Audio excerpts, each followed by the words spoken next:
Welcome to this new series about diode lasers. I've got no idea how many videos there are going to be in this series because how long's a piece of string? You're going to be very, very disappointed if you think that I'm going to be showing you how to use a diode laser or even compare one brand of diode laser with another brand of diode laser. That's not going to happen. That's not what this series is all about. The problem with diode lasers is it's a very closed subject. You can't find out much about diode lasers. All you can do is really use them. The best example I can give you of what I mean is if you're a novelist, you have an idea in your head and you go to your laptop and you type in the idea that's in your head and it finishes up on a piece of paper.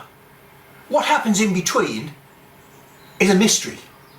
Well, effectively, that's what your diode laser machine is. It's a mystery. You can have an idea, you can put that idea into Lightburn, and you can put the parameters in, and what you see appears on your material. Well, only certain materials. That's another problem. So what happens in between is a serious mystery. Okay, I'm not even sure that the people that design diode lasers know how they really work down at the material level, what the mechanism of that effect is. My aim on this in this series is to take you underneath the hood of a diode laser, and we're going to explore how a diode laser actually works. Not the physics of the diode laser itself, but the mechanism by which your diode laser creates damage to material. Now, there's a lot of science involved with that, which, as I said, it's a closed science. I've got no idea how it works. Well, I've got a little bit of an idea how it works because the last 8 years or 9 years of my life, I've been retired from engineering and I've got an insatiable curiosity. Now, my way into laser cutting was through my previous experience where I had a precision sheet metalworking shop which I ran and used a couple of very powerful CO2 metal cutting lasers. So when I retired, it seemed a pretty obvious thing for me to do to have a little CO2 non-metal cutting laser and try and explore how it really worked, because I thought I knew how laser cutting worked. I'd had one for 10 years. I knew all about metal cutting. I'd studied all the books, I'd studied all the technology. Once I moved into non-metal cutting, the subject was somewhat different. The technology, the science behind the technology, brought itself to the fore. And there were so many problems that I encountered that weren't covered by normal science. So I had to do my own research. So my background is in a much more open sort of laser cutting, which is CO2 laser cutting. What's my experience with diode lasers? Well, the answer is zil. I don't have one. I didn't want one, but I decided I thought I would explore the technology with the help of one of my good colleagues in China from Cloud Ray. Now, here we've got a CO2 laser. This particular one has already been modified to an RF CO2 laser. I was hypnotized by the many videos that I saw online extolling the virtues of RF CO2 technology. So my friend in China again sent me a CO2 RF laser which I fitted to this machine so that I could explore the technology on a budget, because I certainly wasn't going to pay $20,000, $30,000, $40,000 when I could certainly explore the same technology here with a $1,000 piece of kit here and a piece of free RF technology bolted in the back. This lovely orange machine sits here doing virtually nothing most of the time. It's nothing more than a research vehicle for me to check out what happens with beam technology, lenses, etc. And behind me, I've got a standard 70 watt, 60x40 machine. I've got a 50-30 over there, and I've got a little highly turbocharged, pimped up K40 down there. So I've got quite a variety of laser machines in this shop, but they're not diode lasers. So what the hell am I going to be able to teach you about diode lasers? Well, the answer is probably a lot more than you think, because I understand from all the research that I've done with these various machines how laser technology actually works. The fact that you are using one specific frequency of laser technology, first of all, it limits what you can do with the technology, and secondly, it means I already know a lot about what you are doing. So what I'm going to do, I'm going to drag you through the technology that I've learned over the past few years. Now, eventually, we are going to focus in on diode lasers and find out how they work. Because my friend in China has sent me several different brands of diode laser. We're going to find out how these work, what the specification should be, and what it actually is, because there's a huge amount of, what can I say, stretching of the truth when it comes to specifying what laser technology is and what it can do. This machine here, 500 by 300 millimeter bed area, is exactly the same as any diode laser machine as far as movement is concerned. The only difference is that this has got an RF laser in it, which I'm going to be able to disable easily, and we just need to put a power supply for this head and some wiring to this head, and we can bolt the head into this machine, or this head, or this head, or this head. So I've got a fully flexible machine here which I can upgrade to any type of head that I like. We'll explore the technology behind these heads and we'll look at them one by one to see just how accurate the manufacturer's specification is for the performance of these units. No matter how much you pay for a machine, or whatever technology you're using, whether it be fibre laser, CO2 laser or diode laser, there are only three sciences involved. One of them is physics, which explains how light works. On its own, light does very little damage to material. There's another subject here, which is optics. When you need to damage material, you have to focus the light down to make it very intense. So you need optics to focus the light down. And then finally, what you're trying to do is to damage material. So you need to understand a little bit about chemistry to understand how materials work. So these three subjects here are very large subjects which you could spend ages having your PhD, your masters and all the rest of it at university trying to study each one of these subjects in turn. These guys here have to know a lot about a little, a very distinct, discrete subject. As I said, that's not being rude to them at all. They're experts in their subject. But there's some sort of overlap between these subjects. But we are working in this zone in the middle here, where all these subjects coincide. And what we have to know is a little about a lot, rather than a lot about a little. And so that's what I'm going to try and drag you through, the science of what's in this little teeny weeny bit in the middle here, that enables you to understand how any laser works. Then we'll concentrate on looking at how the diode laser works. And today I'm planning to try and go through the physics and the chemistry. My approach to these scientific subjects is very simplistic. I'm an engineer. And I don't want to get bogged down with numbers, formula and things like that. I work with little simple images, things that I understand, and I can project those things that I understand into areas that I don't understand. And all of a sudden, they become understandable. You'll see what I mean when I start my approach to some of this stuff.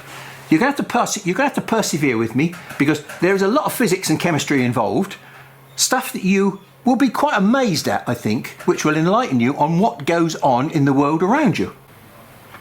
Now, you might not have ever thought of it before, but the whole of your being, the whole of your life, your whole of existence is actually dependent upon these things here. Waves. I don't mean your chakra or your aura or anything like that. This has nothing to do with spirituality. This is all to do with the way the world works. These are acoustic waves, and so I'm going to drag you back from the world of acoustic waves with which you hear to the world of electromagnetic waves which enable you to see and smell. Really? Yeah, okay, we'll get that in a minute. Let's go back, as I said, through what you understand to what you might not understand, and you'll see that they work exactly the same way, but at different levels. 20 hertz is 20 cycles, that's a cycle from peak to peak, per second. So that's 20 cycles per second, and one of these cycles at 20 hertz is 17 meters between the peaks because of the speed of sound in air. But we've got the capability in our ears, when we're young, of hearing as high as 20,000 cycles a second, which is a distance of only 17 millimeters between these peaks. Okay, now what that really means is if we draw a line through the middle of this wave, what we've got positive bits above the centre line and negative bits below the centre line. So effectively what we've got is little pulses of pressure and they're little pulses of negative pressure, i.e. sort of a vacuum. So we've got plus, minus, and here we can see we've got little bits of squashed up air particles, which are positive pressure, and then we've got some vacuum, virtually no pressure. And so we've got these little waves of energy which are passing between the loudspeaker, which is producing a single tone, to your ear. And your ear then vibrates at the same frequency as this. Okay, now what we've got here is something called the electromagnetic spectrum, EMS. And you can see that the electromagnetic spectrum defines gamma rays, X-rays, UV light, infrared heat, radio, TV signals, and in there we've got microwave and mobile phone signals. Okay, but we've got this whole spectrum here of waves. Now, these waves actually refer to this scale at the bottom here. And this scale at the bottom here is actually referring to this part of this whole spectrum of what they call electromagnetic radiation. Radiation sounds dangerous, doesn't it? Well, the only bit of the thing that's really dangerous is this stuff down here, the very, very high frequency, low wavelength. Look at this wavelength here. This is not meters or millimeters, this is nanometers. Okay, so these are very, very short wavelength signals. And then we get up here to the stuff that can damage your skin, but you can't see it. And then we've got this bit here, this whole section here, which is visible light. Look, it's only a very, very, very, very small part of the whole EMS, electromagnetic spectrum. You can't see radio waves because your eye is not tuned to the frequency that these exist. If you want to listen to radio or watch TV or listen to radar, you have to have a specific piece of electronic equipment which resonates at the frequency that these waves are being created at. Okay, now what does resonance mean? We'll come back to light in a minute, but we need to just understand this principle of resonance, because we can't see these waves. We can see these waves here because something in our eyes are resonating at these particular frequencies, because each one of these colours is a different frequency or a different wavelength of light. If you don't understand what resonance is, let me give you a couple of three examples to just tune you in to the simplicity of what resonance is. Look, go back to your childhood when you were a naughty little boy or girl and you went to a birthday party. Now, I can guarantee, if you're an age like I am, there would be cake on the table and there would be a big jelly on the table with maybe some blancmange and various other things. But jelly is the key thing. Now, everybody knows what jelly is. It's wobbly stuff, right? So, as I said, you were a naughty little boy or girl and you decided you'd try and make the jelly wobble. So you grab hold of the edge of the table and you very gently wobble the table. And what you'd find is you could make the jelly wobble more and more and more and more. What effect did you have on the birthday cake? None. Because although the birthday cake might have gone backwards and forwards, you couldn't make it wobble. It would just move.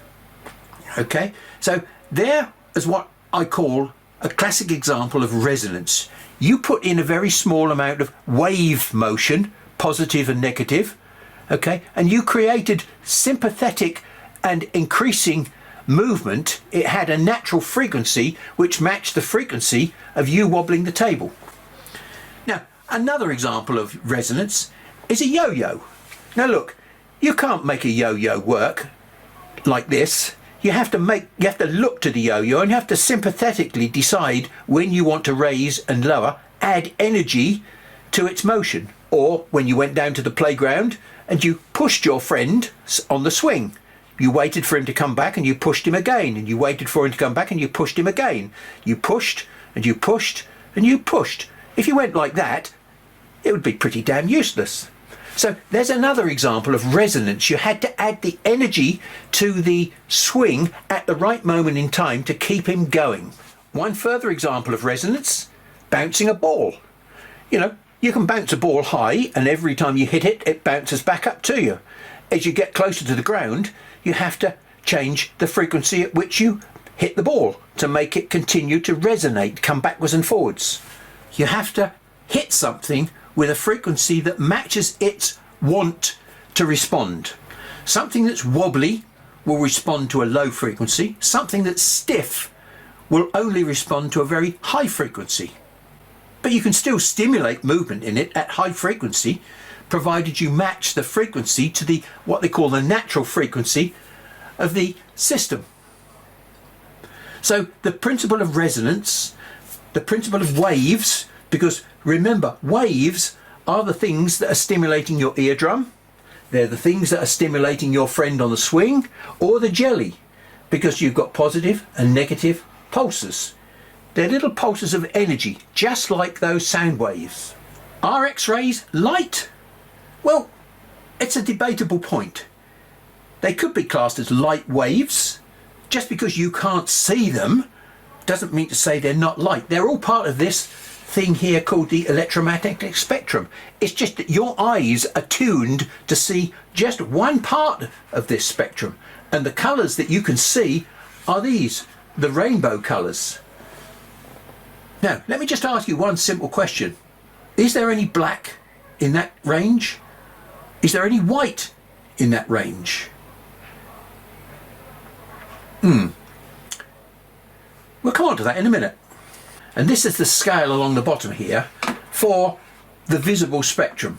Red, 700 nanometers, and blue down here at around about 400 nanometers. At 450 nanometers, the distance between these two peaks is around about 450 billionths of a meter. Just stop and think about that for a moment. 400 billionths of a meter for blue and 700 billionths of a meter for red is the wavelengths that our eyes are sensitive to. Billionths of a meter, not millimeters as in acoustic waves. There is no such thing as light as such. It just so happens that we are able to perceive these waves with our eyes, and our brain converts them into these colours. We're going to look at our visible spectrum for just a minute, because we shall need to understand something about this spectrum as well when we start trying to decode what's going on with our laser. My guess is that everybody has probably seen this image before. If you've got a Pink Floyd Dark Side of the Moon album, well, this is it. But if you haven't seen this before, then this is something that was discovered by Isaac Newton in the 1600s. So he managed to decode the fact that white sunlight, which is this coming in here, is not white at all. It's actually made up of all these different colours. White light is not a real thing. White light is a composition of all these different wavelengths melded together. So this white light here breaks down into all these different frequencies. Look, we've got red light, which is low frequency, and blue and mauve light, which are high frequency. See, the waves are a lot shorter here than they are here. We're seeing all these different wavelengths when we look at the colours of the rainbow, but we don't see these different colours when we look at sunlight. Let me give you a very simple example about how colours work. So when we look at this spectrum here, we see we've got red on the extreme top, green in the middle, and blue at the bottom. Okay, so here we've got the essential ingredients of the rainbow: red, green, and blue. Now, these are paints, and I'm sure when you were at school you know exactly what's going to happen when I mix these together. They're going to go and make a horrible, yucky, brown. I hope you can see my nice colour wheel there that's made up of red, green, and blue. And we've got red, green, and blue there in concentric circles. I'm going to perform a magic trick now. What colour's the outside?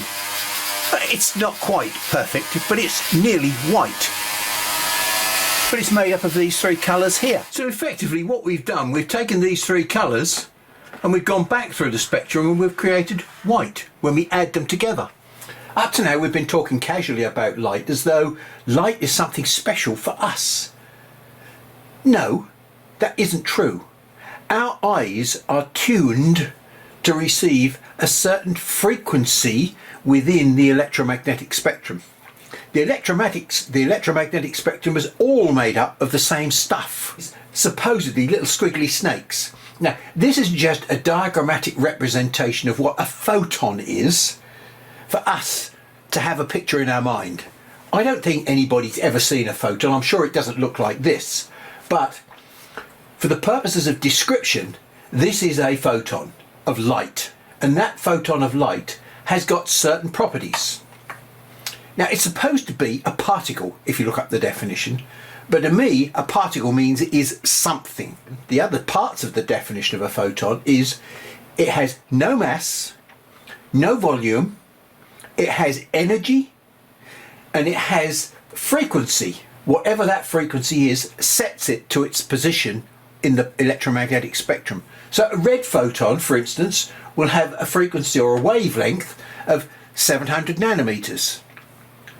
A blue photon will have 400 nanometer wavelength, etc., etc., all the way up and down the electromagnetic spectrum. These photons travel at the speed of light. So to get from the sun to us takes about 8 minutes. Those that come towards us, well, they're the ones that we apparently see. So if we can see photons, look, I've got a handful of photons there. When I open my hand up, can I see red, green or blue? No. Why not? What colour is that paper? You're going to say it's white. Well, actually it's not. And all you see is all the colours of the rainbow mixed together to make white. So what colour is that? But why is that red and this is white when we've got exactly the same light hitting this as this? The colours of the rainbow, some of the frequencies are being absorbed by that pigment in there. The rays that are being reflected are red photons. The green and the blue photons have been absorbed by whatever that material is, and all you're seeing is the reflected light.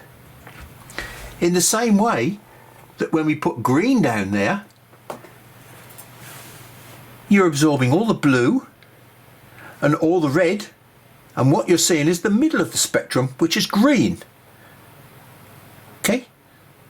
So you see colour by what is not absorbed. You see colour by what is reflected. And therefore, when you see white surface, you're seeing all the colours of the rainbow being reflected back to your eye. The photons have hit that surface and bounced off because they don't like to be absorbed by whatever is in that surface. So, what's happening there? What's black? We think black is a colour, but black is not a colour. Black is total absorption of all the photons. Now that's a difficult concept to probably get your head round, because you see that as black, but what you're actually seeing is no photon reflection. Okay, but these are very important concepts, white and black, because they're not real colours. They're colours that our brain has invented because they can't see the real colours that are in white light. And so my colour wheel experiment and this description here hopefully gives you a bit of an idea how the world of colour works. Although this has nothing to do with our laser as such, a very interesting aside is something called photosynthesis. You know, this is biology, this is nature. And when you look out the window, what's the biggest and most popular colour that you see in nature? Grass, trees, most of them are green. Why do we see green? Well, look what the plant needs for its sustenance. It absorbs lots of blue and lots of red. What doesn't it absorb? It doesn't absorb green. So basically, what we're seeing in nature is what nature doesn't want in the way of light. It doesn't want green light, it wants blue and red light to sustain photosynthesis. Interesting, isn't it? Except in, of course, the autumn when the leaves fall down and it's quite happy to give us yellows and browns because it doesn't need this stuff during the winter months. It goes into hibernation. Just an interesting aside that you can tell your friends when you're down at the pub. You know why grass is green. Now, if you're losing patience, please remember, everything that I'm telling you will be relevant at some stage to your laser cutting experience. We're going to leave waves now, and we're going to move on to materials, chemistry. This is a maybe slightly more technical representation of a piece of material. This thing here is the basis of all materials. It's an atom. Now, depending on the number of bits and pieces in the middle of the atom and the number of electrons that are floating around the outside of the atom, determines what the atom is. Whether it's a piece of gold, whether it's a piece of silicon, whether it's a piece of tin, they will all have different structures. But this is a picture of a typical atom that I'd like you to imagine. When you change atoms into materials, because an atom is just so small, it's nothing. I mean, you can't have a cup made of nothing. Well, having said that, by the time you put some of these atoms with some of these atoms, and this happens to be a water molecule, look, what we've done, we've put some hydrogen molecules and we've joined them up to an oxygen molecule to make water. This is a representation of what that might look like. You know, we've got these two hydrogen atoms bonded to the oxygen atom. Now, the oxygen atom is a very, very powerful bonding agent. There is a very large bond strength between these two types of atom. Call it love, call it magnetism, I don't know what it is. It's just a thing called a bond, which has different amounts of strength between different atoms. Every atom has got its own attractiveness or bond strength in relation to another type of atom. And that's a very important concept to remember. You know what an element is. An element is a single material, like a piece of gold, a piece of silver, a piece of iron. Well, that's made up of all the same sorts of atom. And we have around about 100-ish naturally occurring elements in the universe. There are lots of others that are man-made in atomic reactors and fusion cells, etc. But in essence, we're talking about 100 different notes in our material scale. Now, how we mix those notes together to make different music is infinite. We can take an atom from one element and add it to an atom of another element, and we make a molecule. Now, provided we use the same molecule structure, we can join all those molecules together to make a compound or a material. This cup that I have here looks pretty solid. You can't see the screen through it, can you? It's 99.9% nothing, because we've got all these electrons that are around the outside, and look, here's the basic structure. There's not very much solid material in this structure. So why doesn't my cup leak? Well, the chances are that the solidity, the space in that cup is smaller than the space for the water to leak through. But the whole of this world that we see is probably 99% of nothing. Again, another fascinating concept that you don't even think about. So we've now got onto materials. You start putting atoms together and they make molecules. You start putting molecules together and they make materials. Well, that's what we are trying to destroy with our laser machine. We're trying to destroy materials. Now, the materials can be very simple materials, like water, or we can have very complex molecules like this. You know, where each one of these molecules is bonded to another molecule with a different strength bond. If we take a look at this one, for example, here, look, this is a very strong bond and a very stable, stiff material. Remember the jelly and the cake? Stiffness and wobbliness. This looks pretty wobbly. This looks very, very stiff. I've got another interesting thing for you to think about. Not only is that 99% of nothing there, it's also doing this. It's wobbling, it's vibrating. is vibrating because of something. Now, what is that something? Well, it's vibrating because of its kinetic energy. If I ask the question, what is temperature?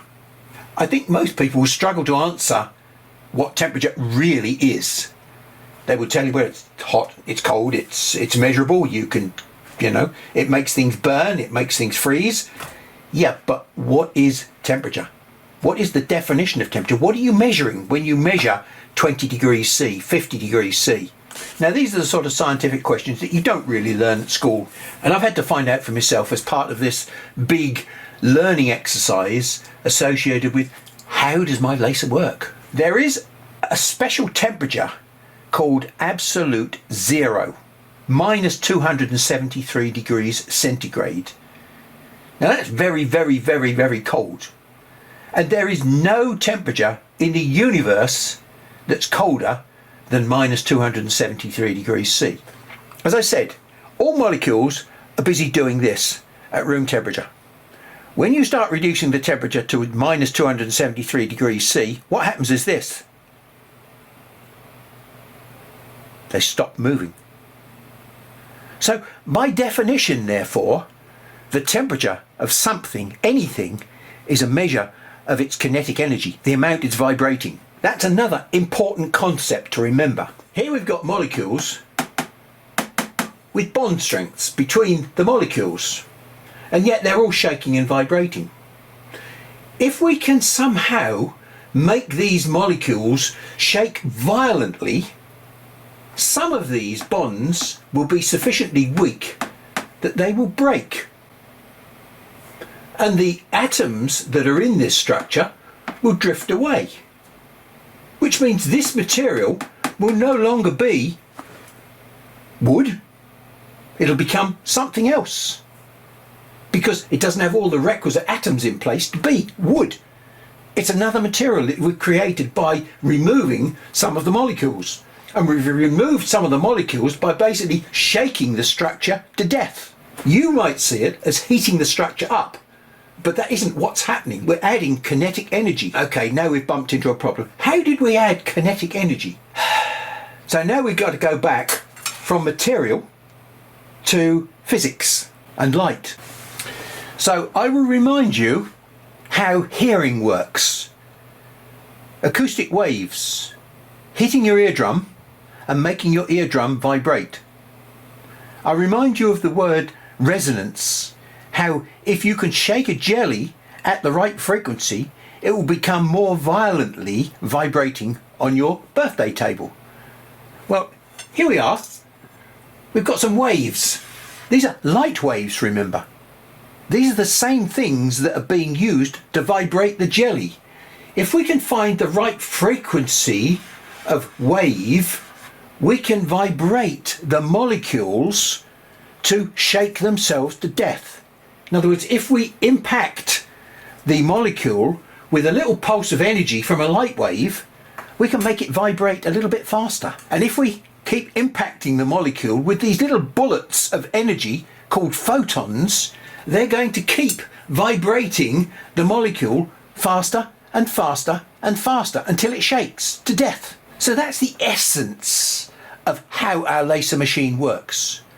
We're going to point our laser beam at material and we're going to shake it to death. We're not going to heat it to death. We don't add heat to destroy the material. Heat is a measure of the kinetic energy of the material that will then shake it to death. So now we're going to begin to join things up with the world of waves again.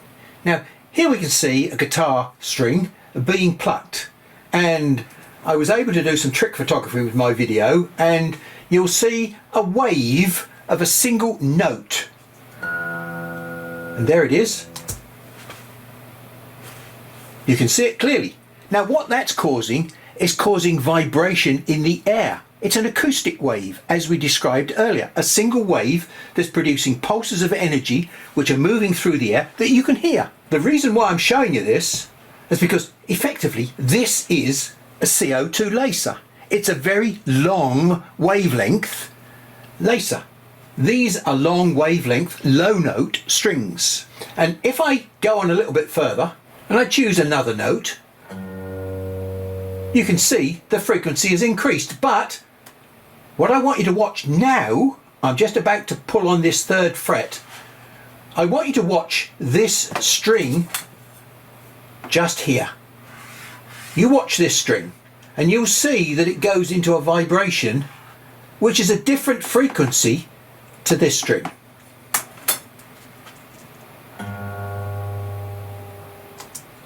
You can see this has got a very, very long wavelength, whereas this had a very short wavelength. This is something called a subharmonic. Now, that might sound a technical term, but it's very simple really. Well, I'm now going to move on just a little bit. And although this string here is a completely different note, a different tone, different string to this one, what I'm going to do is to show you resonance.